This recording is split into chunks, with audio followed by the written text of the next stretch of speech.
experiences and encounters with extraterrestrials and UFOs without ridiculing them, without endangering their careers, that's a sign of extraterrestrials working behind the scenes with government officials to allow for congressional hearings to occur that will be more openly commenting and communicating and talking about the idea that extraterrestrials and UFOs do exist. So those kinds of things are the signs that extraterrestrials are working behind the scenes. There are also many extraterrestrials working within what you call the United Nations and in many different countries, again, opening the doorways to sharing information with the idea of the existence of extraterrestrials.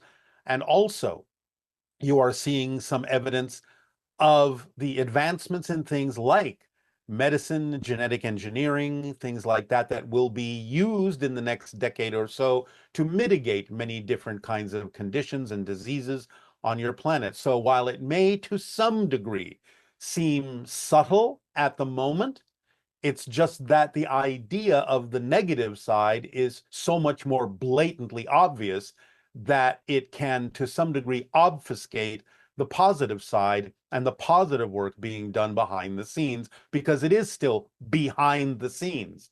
Therefore, it will leak out more and more. You will start to see more and more evidence of what's going on behind the scenes, up to and including the moment of open contact. And from that point forward, things will start to shift, where those who have been perpetrating the idea of negativity will start having their own negative reactions, and some of which may decide to have more positive responses to the presence of extraterrestrials.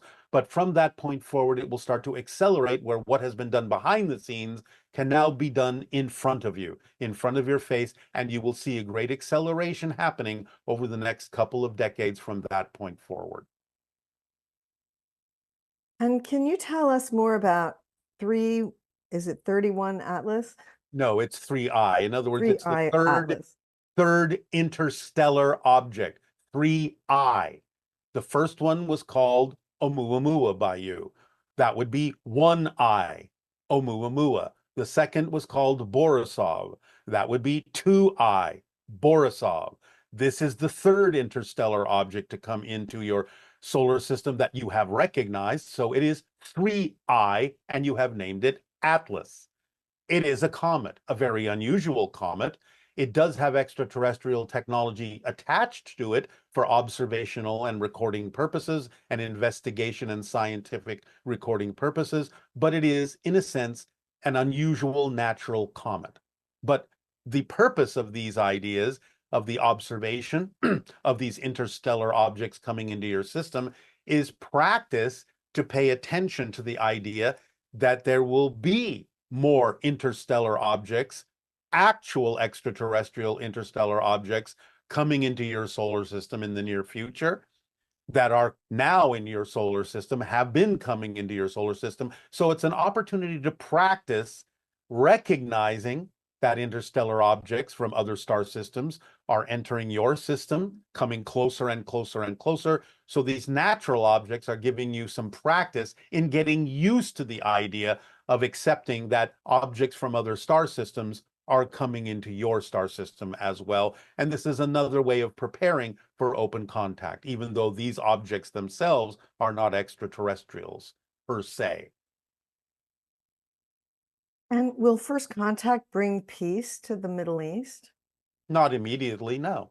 It will not necessarily immediately bring peace to the idea of any place that is now focused on the idea of negativity or war or struggle or strife, but it will be an option. The idea, therefore, is that many people may react with fear. Those that wish to maintain control over their populations may actually tighten their grip to some degree out of fear.